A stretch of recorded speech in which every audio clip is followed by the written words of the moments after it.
You're gambling I'm the with the president lives in of war. millions of people. You think- You're gambling with World War III. What do you speak You're gambling about? with What do you World speak War about? III. And what you're doing is very disrespectful to the country, this country.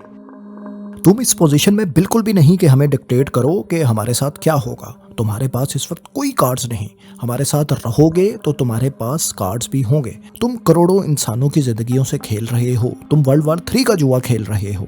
تم ہمارے ملک کی توہین کر رہے ہو. کیا تم نے اس meeting میں ایک بار بھی شکریہ ادا کیا؟ یعنی امریکنز کا جنگ کے دوران دی گئی امداد کے لیے شکریہ ادا کیا؟ حالانکہ ہمارے ایک اسٹوپڈ پریزیڈنٹ نے $350 ارب تمہیں امداد کے طور پر دیے. دوستو یہ وائٹ ہاؤس کے اوول آفس میں جمعہ کے دن ہوئی میٹنگ کی آخری کچھ منٹس کی ہائی لائٹس ہیں. ایسی میٹنگ جس کا اختتام ایک اچھے نوٹ پر ہونا چاہیے تھا وہ بالکل ہی تباہ کن ثابت ہوا. آپ اندازہ کریں کہ یہ اس ملک کے پریزیڈنٹ اور وائس پریزیڈنٹ کے الفاظ ہیں جو خود کو فری ورلڈ اور ڈیموکریٹک ورلڈ کا لیڈر مانتے ہیں. اور یہ الفاظ ایک ایسے ملک کے صدر کو کہے گئے جو اپنے ملک کا تقریباً 20% رقبہ لوز کر چکا ہے، جس کے لاکھوں شہری اور فوجی جنگ میں جان کی بازی ہار چکے ہیں اور وہ مدد حاصل کرنے کے لیے ہی امریکہ کے دورے پر آیا تھا. اس میٹنگ میں ڈونلڈ ٹرمپ کا پورا فوکس جہاں یوکرین کے ساتھ ریئر ارتھ منرل ڈیل پر تھا، وہیں زیلنسکی بار بار سیز فائر سے پہلے امریکن سیکیورٹی گارنٹیز کا مطالبہ کر رہے تھے. میٹنگ کے دوران ٹرمپ نے یوکرین کے لیے سیکیورٹی گارنٹیز کا کوئی وعدہ نہیں کیا. وہ بار بار اس موضوع کو ٹالتے رہے اور بالآخر یہ میٹنگ ایک نیا ہی رخ اختیار کر گئی جس کی کچھ جھلکیاں ہم نے آپ کو دکھائی ہیں. ٹرمپ اور زیلنسکی کی حالیہ کنفرنٹریشن کے بعد یورپی ممالک نے زیلنسکی کو اپنی بھرپور حمایت کا یقین دلایا ہے اور ان کے ساتھ یکجہتی کے لیے ٹویٹ بھی کیے. یورپی یونین کے فارن پالیسی چیف نے تو اس رویے پر یہاں تک کہہ دیا کہ اب فری ورلڈ کو ایک نئے لیڈر کی ضرورت ہے. ڈونلڈ ٹرمپ کی وائٹ ہاؤس آمد یوکرین اور بالخصوص یورپ کے لیے بھیانک ثابت ہوئی ہے. موجودہ امریکن گورنمنٹ یورپی ممالک کو کوئی بھی کنسیشن دیتی نظر نہیں آ رہی. برٹش پرائم منسٹر سٹارمر اور فرینچ پریزیڈنٹ میکرون کے حالیہ دوروں میں بھی امریکہ نے یورپ سے کوئی کمٹمنٹ نہیں کی. اب تو صورتحال یہ ہے کہ تقریباً ہر روز ہی کوئی نیا محاذ یورپ کے خلاف امریکہ کی طرف سے کھل جاتا ہے. دوستو ہماری اس ویڈیو کا موضوع بھی یہی ہے کہ کیا امریکہ یورپ سے دور ہو رہا ہے؟ کیا یورپ کو نئے اتحادیوں کی ضرورت ہے؟ اگر ایسا ہے تو امریکہ ایسا کیوں کر رہا ہے؟ ان سوالوں کے جواب جاننے سے پہلے کچھ مزید حالیہ ڈیولپمنٹس کو بھی دیکھ لیتے ہیں. لیکن دوستو ویڈیو میں آگے بڑھنے سے پہلے اگر آپ نے بگ سوچو کو سبسکرائب نہیں کر رکھا تو ہمیں سبسکرائب کر لیں تاکہ اس طرح کا اچھا مفید معلوماتی مواد بنانے کے لیے ہمیں حوصلہ افزائی ملتی رہے. شکریہ. یہ یونائٹڈ نیشنز کی جنرل اسمبلی میں پیش کی گئی ایک قرارداد پر ہوئی ووٹنگ کا رزلٹ ہے. آپ کے لیے یہ جاننا حیرت کا باعث ہوگا کہ یورپین بیکڈ یوکرینین قرارداد جس میں روس کو ایگریسر کہا گیا اور یوکرین کی سرزمین سے اپنے ٹروپس واپس لے جانے کا مطالبہ کیا گیا، اس پر امریکہ نے، جی ہاں یونائٹڈ اسٹیٹس آف امریکہ نے روس، نارتھ کوریا اور بیلاروس کا ساتھ دیتے ہوئے اس قرارداد کی مخالفت میں ووٹ کیا. حالانکہ اس قرارداد پر چین نے بھی ووٹ کرنے سے گریز کیا جو کہ عام طور پر روس کی حمایت میں ووٹ کر دیا کرتا ہے. امریکہ کا روس کے حق میں ووٹ دینا، وہ بھی بیلاروس اور شمالی کوریا جیسے ممالک کے ساتھ مل کر، یہ بات شاید آج سے چند مہینے پہلے کی جاتی تو کوئی اس کا یقین بھی نہ کرتا. یہ کتنی دلچسپ بات ہے کہ امریکہ نے یوکرین وار کے آغاز کے بعد بائیڈن ایڈمنسٹریشن کے دور میں جنرل اسمبلی کی 6 ایسی قراردادوں کی حمایت کی ہے جن میں روس کی مذمت کی گئی تھی. حالیہ قرارداد میں روس کی حمایت میں ووٹ کرنے کے بعد امریکہ نے خود ایک ریزولوشن دی پاتھ ٹو پیس کے نام سے پیش کی جس میں روس پر جنگ کا آغاز کرنے کا کوئی الزام عائد نہیں کیا گیا. یہ ایک نیوٹرل قسم کی قرارداد تھی. امریکہ کی یہ ریزولوشن بعد میں سیکیورٹی کونسل سے پاس بھی ہو گئی جس میں فرانس اور یوکے جو امریکہ کے انتہائی قریبی اتحادی ہیں انہوں نے ووٹ دینے سے ہی گریز کیا. دوستو ٹرمپ کے وائٹ ہاؤس آنے کے بعد یورپین لیڈرز بالکل ہی سائیڈ لائنڈ محسوس کر رہے ہیں. جے ڈی وینس جو کہ امریکہ کے وائس پریزیڈنٹ ہیں، ان کی میونک سیکیورٹی کانفرنس میں اسپیچ کو ہی دیکھ لیں. انہوں نے وہاں بھی سیکیورٹی کو چھوڑ کر امیگریشن اور فری اسپیچ وغیرہ کے حوالے سے یورپی ممالک پر تنقید کی. اس سے پہلے انہوں نے AI سمٹ میں بھی یورپینز پر امریکن ٹیک کمپنیز پر لگائی جانے والی ریگولیشنز کے حوالے سے سخت تنقید کی تھی. जेडी वेंस ने सिर्फ इतना ही नहीं कहा बल्कि उन्होंने German far right wing party AfD की लीडर एलिस वाइडल से भी मुलाकात की। इस जमात पर प्रो रशिया और प्रो नाजी होने का इल्ज़ाम लगाया जाता है। एलिस वाइडल की सियासी जमात को जर्मनी में बाकी जमातें इस हद तक दूर रखती हैं कि इसे इलेक्शन में अच्छे खासे वोट्स और सीटें लेने के बावजूद हुकूमती सेटअप पे शामिल नहीं किया जाता। ऐसे ही एलन मस्क ने तो एलिस वाइडल की इलेक्शन मुहिम के दौरान इनके हामियों से वीडियो लिंक के जरिए खिताब भी किया था। मज़े की बात यह है कि AfD ने 23 फरवरी को होने वाले जर्मन इलेक्शंस में 20.8% वोट्स लिए हैं और 152 सीटें भी जीत ली हैं और मजमूई तौर पर ये दूसरी बड़ी पार्टी जर्मन इलेक्शन में रही है। यूक्रेन रशिया वार को ख़त्म करने के हवाले से यूक्रेन या यूरोप को शामिल किए बगैर ही अमन की बातें और मीटिंग्स करना भी यूरोप के लिए तशवीश का बायस है। शायद इस चीज़ का इदराक यूरोपियन लीडर्स को हो चुका है। हाल ही में नौमंतखब जर्मन चांसलर फेडरिक मर्ज ने अमेरिका की नेटो कमिटमेंट्स पर भी खदशात का इजहार कर दिया है। उन्हें तो इस चीज़ का ख़तरा भी महसूस हो रहा है कि अमेरिका शायद आर्टिकल 5 के तहत म्यूचुअल डिफेंस के वादे को भी मुस्तकबिल में पूरा नहीं कर पाएगा। लिहाजा उन्होंने इस खतरे को भांपते हुए यूरोपीय ममालिक से इस बात का मुतालबा किया है कि हमें अपने कॉन्टिनेंट को डिफेंड करने के लिए खुद ही इकदाम करने होंगे। बाकी यूरोपीय ममालिक पर भी शायद ये वाज़ेह होता जा रहा है। यही वजह है कि ओवल ऑफिस क्लैश के बाद ज़ेलेंस्की बरतानिया आए। यहाँ इनका पुरतपाक इस्तकबाल किया गया और किंग चार्ल्स से भी इनकी मुलाकात हुई।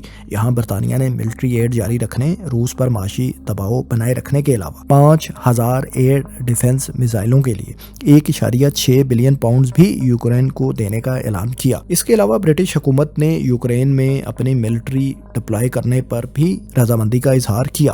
ब्रिटिश प्राइम मिनिस्टर ने यह भी कहा कि यूरोप ने सिक्योरिटी अखराजात वगैरह के मामले पर जो गफलत पिछली कई दहाइयों से की है, इस कमी को पूरा करने के लिए फौरी तौर पर इस पर तवज्जो देने और अखराजात को बढ़ाने की ज़रूरत है। दिलचस्प बात यह है कि इस यूक्रेन समिट के मौका पर यूरोपीय ममालिक के अलावा कैनेडियन वज़ीर-ए-आज़म जस्टिन ट्रूडो भी मौजूद थे और यूके के अलावा किसी मुल्क ने मज़ीद माली मदद या यूक्रेन की सरजमीन पर अपनी फ़ौज भेजने का ऐलान या वादा नहीं किया।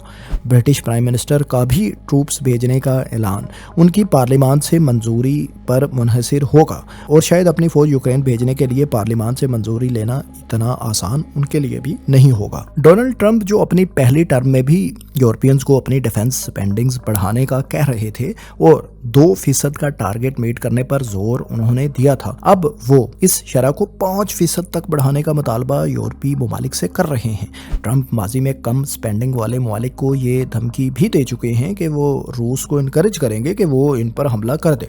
यूक्रेन वार के बाद नेटो ममालिक ने बहरहाल अपनी डिफेंस स्पेंडिंग्स बढ़ाई हैं। आज से एक दहाई कबल 2014 में सिर्फ 3 नेटो ममालिक अमेरिका, यूके और यूनान ही अपने GDP के 2% से ज़्यादा डिफेंस पर खर्च कर रहे थे। इन ममालिक की तादाद अब 2024 में बढ़कर 23 हो चुकी है। डिफेंस अखराजात में हालिया इजाफा चाहे यूक्रेन जंग की वजह से ही हुआ है, लेकिन ट्रंप अब इससे भी ज़्यादा का मुतालबा कर रहे हैं। दोस्तों, इन तमाम डेवलपमेंट्स के बाद ये नतीजा खस करना कि क्या अमेरिका यूरोप को तनहा छोड़ रहा है, आइए अब इस चीज़ का जायज़ा लेते हैं। दोस्तों, इस मुतल्लिक पहली राय ये है कि ट्रंप की धमकियों का मकसद यूरोप को हकीकत में तनहा छोड़ना नहीं, बल्कि वो इस तरह के बयानात बाकायदा एक प्लानिंग या पॉलिसी के तहत दे रहे हैं। इस राय के मानने वालों के मुताबिक वो इन स्टेटमेंट्स को बार्गेनिंग चिप के तौर पर इस्तेमाल करके टेक्नोलॉजी, AI और दूसरे सेक्टर्स में यूरोपियन से लेवरेज लेना चाहते हैं। दरअसल यूरोप में चूंकि सख्त डाटा प्राइवेसी और एनवायरमेंटल लॉज की वजह से अमेरिकन कंपनीज को सख्त रेगुलेशंस का सामना करना पड़ता है। अमेरिकन टेक कंपनीज एप्पल और माइक्रोसॉफ्ट वगैरह पर माजी करीब में यूरोपियन कमीशन की जानिब से भारी जुर्माने भी आयद किए गए थे। यूरोपीय ममालिक जब डिफेंस पर ज्यादा खर्च करेंगे तो एडवांस्ड अमेरिकन मिलिट्री इक्विपमेंट ही जाहिर है खरीदेंगे, जिससे माली तौर पर फायदा अमेरिका को ही होगा। इसी तरह जब कोई यूरोपीय मुल्क डिफेंस पर ज्यादा खर्च करेगा तो हो सकता है ट्रंप उस मुल्क से अपने ट्रूप्स निकालने या कम करने के प्लान को भी मौखर कर दें और इस मुल्क के साथ दिफा के हवाले से बायलैटरल रिलेशंस डेवलप कर लें, जैसा कि अमेरिकन बेस बनाने का वादा वगैरह किया जाए। पोलैंड जो कि 2014 में 2% से भी कम अपने डिफेंस पर खर्च कर रहा था, वो अब 4.8 सालिया 1-2% खर्च करता है। परसेंटेज के एतबार से ये अमेरिका से भी ज्यादा डिफेंस स्पेंडिंग GDP की है। इस पर ट्रंप ने ज़ेलेंस्की के साथ मीटिंग के दौरान पोलैंड की तारीफ भी की। तज्जियाकारों के मुताबिक ट्रंप यूरोपियंस को थ्रेट्स देकर एक तरफ उनके डिफेंस का बोझ अपने ऊपर से कम करना चाहते हैं और दूसरी तरफ अमेरिकन कंपनीज को फायदा भी पहुंचाना चाहते हैं, लेकिन हकीकत में इन्हें शायद तनहा मुकम्मल तौर पर वो कभी नहीं छोड़ेंगे। इससे जाहिर है वो अमेरिकन टैक्स पेयर्स का पैसा बचाना चाहते हैं और ये पॉलिसी उनके मेक अमेरिका ग्रेट अगेन और अमेरिका फर्स्ट के नारे से अलाइन भी करती है। हालिया मिनरल्स डील जो करने के लिए ज़ेलेंस्की अमेरिका आए थे वो भी अमेरिका फर्स्ट पॉलिसी के तहत ही हो रही थी। दरअसल ट्रंप के मुताबिक यूरोप ने कर्ज की सूरत में यूक्रेन की इमदाद की है। उनके कहने का मकसद ये था कि यूरोप तो फ्रोजन रशियन असासे जिनकी मालियत $200 अरब से भी जायद है, किसी भी पीस डील या नेगोशिएशन के नतीजे में अपना शेयर इन फ्रोजन असासों में से वसूल कर लेगा। लेकिन अमेरिका को बदले में क्या मिलेगा, जो उसने कई $100 अरब यूक्रेन की मदद के तौर पर खर्च किए हैं। लिहाजा वो रेयर अर्थ डील साइन करके यूक्रेन को जंग के दौरान दी गई अमदाद की वापसी चाहते थे या उसकी तलाफी चाहते थे। जाहिर है ये मामला अब खटाई में पड़ चुका है और ये डील साइन नहीं हो सकी। दोस्तों, अमेरिका और यूरोप की दूरियां क्यों बढ़ रही हैं, इसके बारे में दूसरी राय ये है कि डोनाल्ड ट्रंप अपना फोकस अब रशिया से हटाकर अपने प्राइमरी राइवल चीन की तरफ मोड़ना चाहते हैं। तज्जियाकारों के मुताबिक लॉन्ग टर्म में अमेरिका रूस को इतना बड़ा थ्रेट नहीं समझता जितना कि चीन को वो समझता है। लिहाजा ज्यादा फोकस चीन को कंटेन करने और अपनी इंडो पैसिफिक स्ट्रेटेजी पर रखना चाहता है। अमेरिका को इस बात का इदराक है कि रूस तो सिर्फ यूरोपीय रीजन के लिए ही थ्रेट है, जबकि चीन एक ग्लोबल सुपर पावर बनता चला जा रहा है। ट्रंप एडमिनिस्ट्रेशन इस खदशे का इजहार भी कर चुकी है कि अमेरिका की फ्यूचर वार्स यूक्रेन इशू पर नहीं बल्कि शायद ताइवान स्ट्रेट या साउथ चाइना सी में लड़ी जाएंगी। बाज़ तज्जियाकारों के मुताबिक पुतिन को smart guy, clever guy and pragmatic वगैरह जैसे अल्फाज कहना और फिर रूस के साथ सफारती ताल्लुकात की बेहतरी के लिए बातचीत शुरू करना भी ट्रंप की एक स्ट्रेटेजी हो सकती है। दरअसल बाइडेन एडमिनिस्ट्रेशन के दौर में क्रेमलिन और वाशिंगटन की दूरियां बहुत ज्यादा बढ़ चुकी थी, जिसकी वजह से रूस को चीन के ज्यादा करीब होने का मौका मिल गया। लिहाजा हो सकता है कि ट्रंप रूस को चीन के ज्यादा करीब होने से रोकने के लिए ये कोशिशें कर रहे हों, क्योंकि अगर रशिया और चाइना जैसे दो इंतहाई ताकतवर ममालिक ज्यादा करीब हो गए और उन्होंने नेटो तर्ज का कोई डिफेंस एग्रीमेंट भी साइन कर लिया तो अमेरिका के लिए मुश्किलात मजीद बढ़ जाएंगी। यहाँ आपको ये भी बता दें कि व्लादिमीर पुतिन भी दूसरी फॉरेन कंपनीज के साथ साथ अमेरिकन कंपनीज को भी यूक्रेन के नए कंट्रोल में लिए गए इलाकों से रेयर अर्थ मिनरल्स एक्सट्रैक्ट करने की ऑफर कर चुके हैं। दोस्तों, अमेरिका का यूरोप को पीठ दिखाने के बारे में एक और मौक़िफ़ भी है और वो ये है कि अमेरिका पर अब ये वाज़ेह हो चुका है कि वो तन्हा सुपर पावर नहीं रहा। लिहाजा माहिरीन के मुताबिक अमेरिका अब अपनी स्ट्रेंथ्स पर फोकस करते हुए कुछ गैर ज़रूरी महाजों को क्लोज करना चाहता है जिनका उन्हें कोई ख़ास फ़ायदा नहीं बल्कि शायद नुकसान ही है। इस तरह शायद वो अपने लड़खड़ाते हुए सुपर पावर स्टेटस को किसी हद तक प्रोलॉन्ग कर सकेगा।